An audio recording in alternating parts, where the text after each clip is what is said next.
কারিশমা কাপুরের সাবেক স্বামী সঞ্জয় কাপুরের মৃত্যুর পর তার প্রায় 30,000 কোটি রুপির সম্পত্তি নিয়ে টানাপোড়েন চলছে।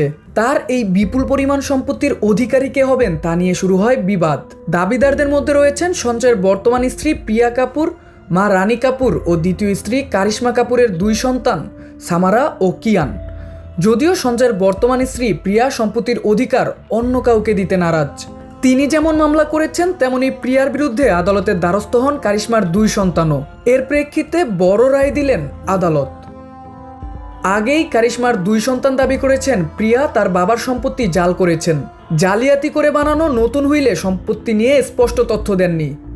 সঞ্জয়ের জমি, বাড়ি ও তার সংস্থা ছাড়াও ছিল দামি দামি ঘোড়া, ছিল বহুমূল্যের ঘড়ি যেগুলোর বাজার মূল্য কয়েক লাখ, কয়েকটি আবার কোটির ঘরে। সম্পত্তি সংক্রান্ত নথিতে এ ধরনের জিনিসের কোনো উল্লেখ করেননি প্রিয়া। যখন হুইলটি বানানো হয় সেই সময়ে একবারও কারিশমার 2 সন্তানকে দেখানোর প্রয়োজন পর্যন্ত মনে করেননি তিনি। কিয়ান ও সামারার এই অভিযোগের ভিত্তিতে রায় দিলেন দিল্লির উচ্চ আদালত। গতকাল দেওয়া রায়ে জানানো হয় সঞ্জয়ের বিদেশের সমস্ত ব্যাংক অ্যাকাউন্ট বন্ধ রাখা হবে। ওই অ্যাকাউন্টগুলো থেকে কোনো রকমের আর্থিক লেনদেন করতে পারবেন না প্রিয়া। ওই রায় কারিশমার 2 সন্তানকে যে স্বস্তি দিয়েছে তা বলাই বাহুল্য।